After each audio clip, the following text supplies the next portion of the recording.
산 너머 산이었다. 대학을 다시 다니게 될 것 같지도 않았거니와 공산 치하에서 학교에 나간 것은 명백한 부역이기 때문에 나는 처벌이 무서워 학교 앞엔 얼씬도 못하고 있는 중이었다. 대학마다 학도호국단 감찰부에서 학생을 심사하는데 학교에 따라서는 가혹행위도 한다는 소리를 전해 듣고 있었다. 각 기관마다 심사가 유행이었고 심사 과정에서 별의별 일이 다 있었다. 두려웠지만 시민증이 없다는 것은 죽은 목숨이나 마찬가지였기 때문에 어떤 수모나 폭력도 견딜 각오를 단단히 하고 학교에 나갔다. 이번엔 유엔군이 물리대를 쓰고 있어서 대학 업무는 동숭동 교수관사에서 한다고 했다. 등교해서 등록 서류를 작성하는 걸 옆에서 보고 벌써 내가 누구라는 걸 알고 수군댈 만큼 나는 이미 부역한 학생 명단에 올라 있었다. 그런 형편이니 그날로 등록증을 받을 수는 없었지만 며칠 걸려 최종적으로 감찰부장이 신문을 하고 훈계를 하고 학생 등록증을 발급해 주었다. 천신만고 끝에 발급받은 등록증을 제시하니 시민증도 쉽게 나왔다. 지금까지도 그때 물리대에서 받은 심사에 대해서는 고마운 마음을 간직하고 있는데 그건 시민증을 받는데 도움이 됐기 때문만이 아니라 처음으로 인간 대우를 받을 수 있었기 때문이었다. 부역의 혐의와 인간 대접의 양립은 두고두고 고마웠고 결과적으로 인간에 대한 최종적인 믿음만은 잃지 않게 도와주었다. 내가 그런 혐의를 받고 있기 때문에 더욱 그렇게 느꼈겠지만 부역자 숙청이 한창일 때는 제일 무서운 게 사람이어서 사회가 온통 흉흉한 공포 분위기였다. 단박 압록강까지 밀고 올라갈 만큼 승승장구할 때 승자가 과연 그렇게까지 모질게 굴 필요가 있었을까? 승리의 시간은 있어도 관용의 시간은 있어선 안 되는 게 이데올로기의 싸움의 특성인 것 같다. 애국단체는 또 왜 그렇게 많이 생겨났던지 그들이 내건 구호와 성명으로 거리거리의 벽마다 도배를 하다시피 했는데 하나같이 공산당의 만행을 규탄하고 적색분자를 남김없이 색출해 이참에 씨를 말려야 한다는 격렬하고도 호전적인 것들이었다. 한 번은 그런 벽보 가운데 자유주의 만세라고만 쓴 초라한 벽보를 보고 이상한 느낌에 사로잡힌 적이 있다. 한참 심신이 황폐할 때였는데 그걸 보자 무릎이 스스로 꺾일 만큼 힘이 빠졌다. 이런 수모와 단련을 받으면서도 북쪽에서 설사 최고의 부귀와 영화를 준데도 바꾸고 싶지 않은 건 저것 때문이었을까? 수모와 단련 끝에 감옥살이가 기다리고 있다고 해도 이 땅을 택할 만큼 이 땅에 더 있는 자유는 과연 무엇인가? 그래, 참. 국가원수를 광신하지 않을 자유가 있었지. 나는 쓸쓸하게 자조했지만 한편 그 정도의 자유도 태산만한 희망이었다. 북진 통일을 눈앞에 두고 중공군의 개입으로 다시 우리가 밀리기 시작했다. 이번엔 안심하고 생업에 종사하라는 거짓말을 안 하고 작전상 후퇴를 할 수도 있음을 미리미리 비췄다. 여름에 놀란 가슴들이 있는지라 돈 있고 권세 있는 사람은 일찌감치 피난을 서두르고 없는 사람들도 설마 하면서도 피난짐을 싸놓고 있었다. 하루도 정한수 떠놓고 치성을 드리지 않은 날이 없는 엄마와 올케의 실망과 비탄은 이루 말할 수가 없었다. 집안이 하루도 편할 날이 없는 가운데서도 그들이 버텨준 것은 희망이었다. 국군이 빠른 속도로 북진하는 동안 탈출하거나 일부러 낙오한 의용군들이 귀환하는 일이 많았다.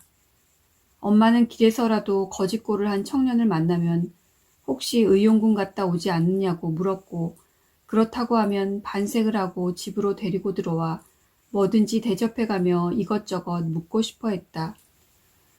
남의 일을 내일같이 기뻐하고 감탄도 하는 사이에 우리에게도 그 같은 기쁨이 있었으면 하는 희망에 확신이 생기는 듯했다.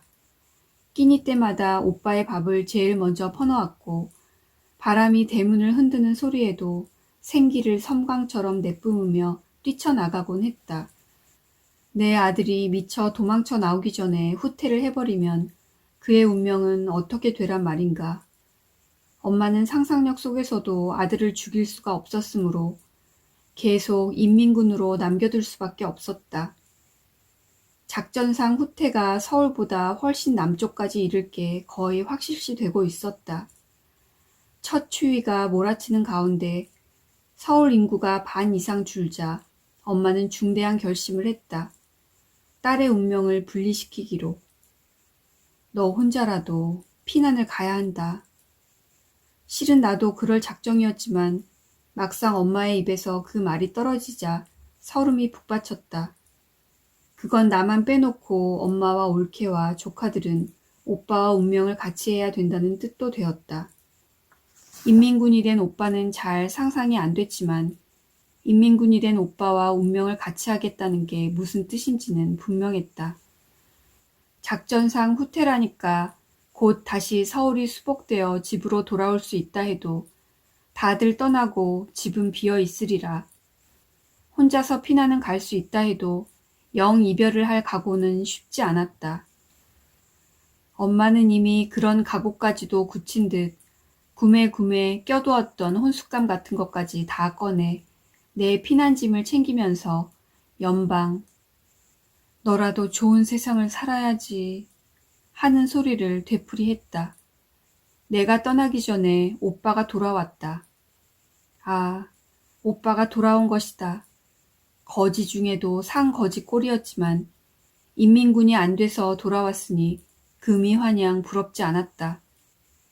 그러나 곧 오빠의 귀향은 우리에게 설상가상이 되었다. 이게 꿈인가 생신가 붙들고 울고불고 웃은 것도 잠시. 우리는 너무도 달라진 오빠의 태도에 가슴이 덜컥 내려앉지 않으면 안 되었다. 어떻게 그 몸으로 전선을 돌파하고 먼 길을 걸어 집까지 돌아올 수 있었을까 믿기지 않을 만큼 몸이 못쓰게 된 건 약과였다. 집에 돌아왔는데도 조금도 기쁜 기색이 없었다. 자기가 없는 동안에 태어난 아들을 보고도 안아보려고도 하지 않았다. 도대체 무슨 생각을 하는 건지. 그렇다고 무표정한 것하고도 달랐다. 시선은 잠시도 가만히 있지 못하고 불안하게 흔들리고 작은 소리에도 유난스럽게 놀랐다. 잔뜩 겁을 먹은 표정은 무슨 소리를 해도 바뀌지 않았다. 따뜻한 음식과 잠자리도 그를 안정시키진 못했다. 밤에는 바람소리, 쥐 부스럭대는 소리에도 놀라 한참을 못 잤다. 어디를 어떻게 무슨 꼴을 당하며 왔기에 그 꼴이 되었을까? 죽기를 무릅쓰고 사선을 넘은 무용담도 있으련만 말하지 않았다. 그런 흔적도 안 보였다. 오빠는 심한 피해망상을 앓고 있었다. 기가 막힌 엄마는 울부짖다시피 그동안의 숙분에서 일어난 얘기와 우리가 겪은 고초를 쏟아놓으면서 정신을 차리라고 하소연했다. 엄마로서는 오빠의 다친 마음을 두드리려는 충격요법이었겠지만 오히려 피해망상만 가중시키는 결과가 되었다. 어서 피난을 가자고 서둘기 시작했다. 제풀에 놀라 머리 먼저 아무데나 쑤셔받고 덜덜 떠는 증세까지 새로 생겨났다. 어서 가자. 인민군 들어오면 난 죽어. 응? 어서 가자. 모든 사람들이 떠나고 있다는 급박한 분위기만은 정상인보다 더 예민하게 느끼는 듯했다. 안절부절 못했다. 온 집안 식구가 더불어 악몽을 꾸고 있는 것 같았다. 나만 떠날 계획은 자동으로 취소되었다. 아직은 가족의 운명과 분리될 때가 안 된 모양이었다. 그렇지 않고서야 이다지도 공교롭게 일이 꼬일 수가 없었다. 오빠가 서둘지 않더라도 우리도 어서 피난을 떠나고 싶었다. 피난을 못 가고 서울에 남아있게 된다고 해도 이제 북쪽에 붙는 최악의 상상은 할 필요가 없어졌지만 수복된 후에 또 어떤 일을 당할지는 생각만 해도 모골이 송연해졌다.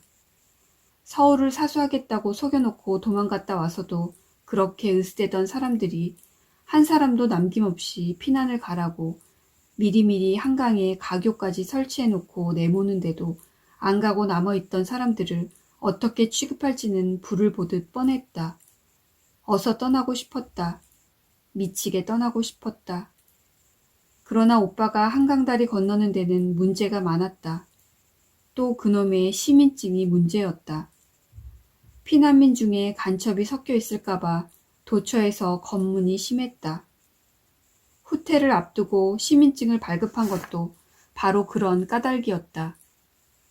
의용군 갔다 도망쳐온 사람을 비록 빨갱이로 몰지는 않는다 해도 시민증을 발급받으려면 까다로운 심사를 거쳐야 했다. 오빠가 그걸 견딜 수 있을 것 같지 않았다. 본인도 그건 싫다고 했다. 그러면서도 시민증은 빨리 내달라고 졸랐다. 어쩌면 나 시민증 하나 가냥 좀 내다 줄 빽도 없냐 우린. 이런 소리까지 부끄러움 없이 했다. 어쩜 우리 오빠가 저렇게까지 비굴해질 수 있을까? 피해망상의 결과겠지만 비굴은 피해망상보다 더 꼴보기 싫었다. 안 보고 싶었다. 그러나 다시 묶인 한 운명의 줄을 끊을 가망은 없었다. 오빠의 백 성화에 올케가 생각해낸 게 다시 시골 학교였다. 교사들의 소박한 사람됨과 시골에서의 교사에 대한 존경심은 기대해 볼 만했다. 올케가 먼저 가서 의논하니 기꺼이 협조해 주겠다고 해서 오빠를 설득해 그곳으로 데리고 갔다. 거기 머물면서 시민증 대신 도민증을 발급받을 수가 있었다. 거기도 거의 다 피난을 떠나고 몇 사람 안 남은 동료 교사와 동네 사람들의 소박한 위로와 도민증을 손에 쥔 안도감으로 오빠가 약간의 소강 상태를 보인 사이에 올케도 집으로 돌아와 피난 갈 채비를 했다. 피난을 하도 벼르고 부러워했기 때문에 도무지 고생길이란 생각이 안 들었다. 강 건너 산 넘고 들 지나 우리도 마침내 피난을 가게 됐다는 게 꿈같이 그저 즐겁기만 했다. 연년생 두 아이를 어떻게 건사해야 얼어 죽이지 않을 것이며 무엇을 어느 만큼 어떻게 가지고 가야 우리 식구가 굶어 죽지 않을 것인가 하는 현실적인 문제가 조금도 걱정이 안 됐다.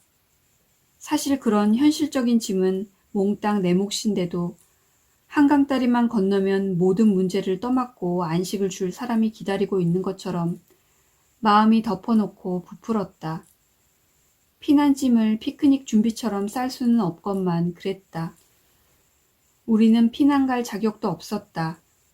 나뿐 아니라 우리 식구는 마음속 깊이에 피난을 못 갈지도 모른다는 생각을 묻어두고 있었다. 그건 적중했다. 최악의 소식이 왔다. 그 무렵 국도 주변의 들판은 밤이면 후퇴하는 유엔군과 국군들의 야영장으로 변하곤 했는데 큰 건물도 마찬가지였을 것이다. 나중에는 국민방위군과 합쳐졌지만 당시에는 청년방위군이라는 게 있었는데 국군과는 어떻게 다른지는 모르지만 아무튼 무장도 하고 전투도 하고 후퇴도 하는 중이었다. 그 청년방위군이 마침 그 학교에 주둔하게 되었고 숙직실에 머물던 오빠는 따뜻한 구들목을 찾는 장교와 같이 자게 된 모양이었다. 아침나절 총기를 분해해 점검하던 사병이 잘못해서 총알이 나간 게 오빠의 다리를 관통했다는 것이었다. 급보를 받고 달려갔을 때 오빠는 구파발에 아직 피난을 못 가고 남아있던 조그만 병원에 방치돼 있었고 부대는 이동한 뒤였다. 진상을 더 자세히 알아도 소용없는 일이었지만 오빠는 우리가 전해 들은 거 이상을 말하려 들지 않았다. 다량의 출혈로 창백해진 오빠는 되레 평온해 보였다. 초로의 의사는 친절했지만 그 집도 피난 갈 채비를 하고 있었다. 생명에는 지장이 없지만 덧나면 골치 아프다고 앞으로 계속해야 할 치료법을 알려주었다. 치료법이래야 간단한 최소한의 것이었다. 의사가 시범으로 관통한 총구멍에서 피 묻은 심을 빼고 소독한 심을 서리서리 한없이 집어넣는 것을 옆에서 지켜보면서 나는 그 구멍이 지옥으로 통하는 나락만큼이나 어둡고 깊게 느껴졌고 그 안으로 하염없이 빨려 들어가는 듯한 공포감을 맛보았다. 오빠는 비명 한 번 안 지르고 희미하게 웃기까지 했다. 희망을 잃은 평온함이 처절해 보였다.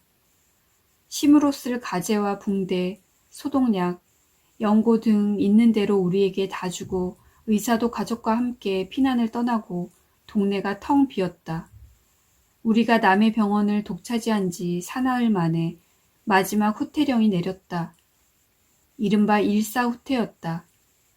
거의 다 떠난 줄 알았는데 행여나 하고 관망하던 사람들이 한꺼번에 쏟아져 나와 국도를 질주하는 소리와 낮게 뜬 헬리콥터에서 마이크를 대고 피난을 독려하는 소리가 어우러져 조그만 병원을 들썩들썩 흔드는 것 같았다. 실상 집보다 우리 마음은 더 심하게 흔들리고 있었다. 엄마가 먼저 우리의 동요를 대변했다. 떠나자. 죽는 한이 있어도 가는 데까지 가다가 죽자. 저렇게 내모는데 안 가고 있어봐라. 나중에 우릴 얼마나 못살게 굴겠니. 그 꼴을 또 당하느니 죽는 게 낫다. 병원 뒤뜰에 부실하지만 손수레가 하나 남아있는 걸 봐두고 있었다. 차를 얻어 탈 수 있는 건 소수의 혜택받은 사람들이고 그런 사람들은 다 진즉 떴고 나중판에는 널빤지에다 바퀴만 달아 손수레를 만들어서 아이나 기묘한 짐을 싣는 게 유행처럼 돼 있었다. 10중 8구는 부실해서 버리고 떠났을 손수레에다 오빠를 실었다. 엄마하고 올케는 아이를 하나씩 업고 보따리를 이고 들었으니 손수레는 내 몫이었다. 내 짐은 천근이었다. 마지막 후퇴의 대열에 무작정 뛰어들긴 했지만 우리는 점점 뒤처졌고 겨우 무악재를 넘고 나서 나는 지쳐서 나자빠졌다. 날이 어둑어둑해지고 있었다. 조금만 더 가자, 응? 조금만 더. 엄마가 무자비하게 다그쳤다. 한강다리가 어떻게 조금만 더야. 나는 쌓이고 쌓인 분노로 당장 폭발할 것 같았다. 피난도 팔자가 있어야 가지. 아무나 가는 게 아닌가 보다. 그러니 피난 가는 척이라도 해보자꾸나. 저 동네에 아는 집이 있으니 거기 머물렀다가 세상이 또 한 번 바뀌어 사람들이 돌아올 무렵 우리도 피난 갔다 오는 것처럼 우리 동네로 돌아가자꾸나. 그 수밖에 없다. 엄마는 줄창 그런 계략을 짜고 있었던 듯 차분하고 조리 있게 말하며 거기서 바라보이는 동네를 가리켰다. 우리가 가짜 피난지로 정한 동네는 현저동이었다. 다시 현저동이라니. 그러나 이상하게 마음이 가라앉으면서 한 발자국도 못 움직일 것 같던 팔다리에 새로운 힘이 솟았다. 층층다리를 통하지 않고 올라갈 수 있는 길은 좀 돌게 돼 있었지만 손수레 때문에 그 길을 택했다. 마지막 피난민이 드문드문 맹수에 놀란 토끼처럼 화들짝 뛰어내리는 길을 거슬러 우리는 숨가쁘게 새로운 피난처에 도착했다. 엄마가 점찍어 놓은 집은 숯분에 옥바라지 할 때도 신세진 일이 있는 바로 그 집이었다. 그 집도 피난을 떠나고 집이 잠겨 있었다. 그러나 허술한 집일수록 자물쇠도 허술한 법이어서 우리는 힘을 합해 아이의 문고리째 낚아챘다. 방금 떠난 것처럼 아랫목에 온기가 남아 있었고 윗목엔 먹다 남은 밥상이 그냥 해버려져 있었다. 총각김치의 이빨 자국이 선명했다.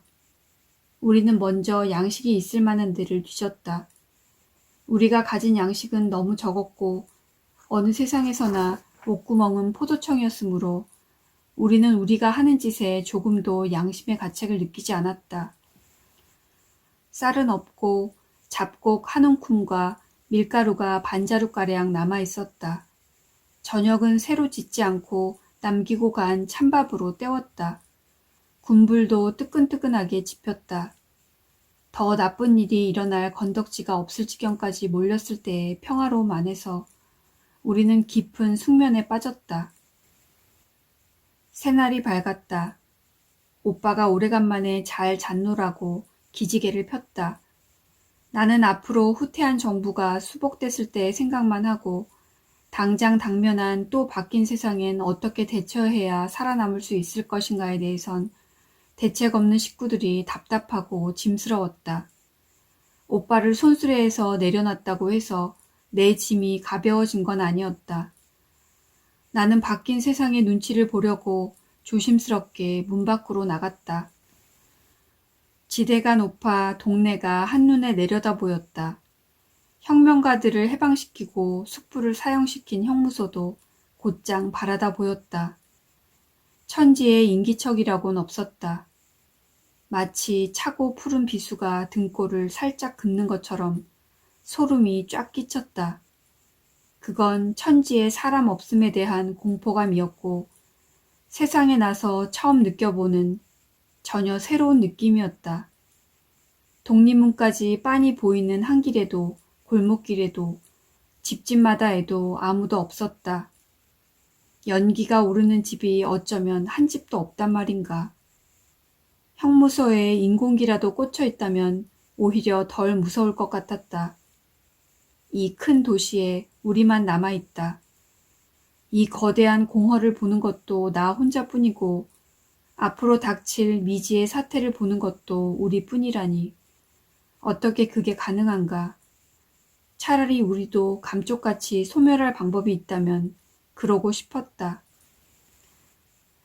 그때 문득 막다른 골목까지 쫓긴 도망자가 획 돌아서는 것처럼 찰나적으로 사고의 전환이 왔다.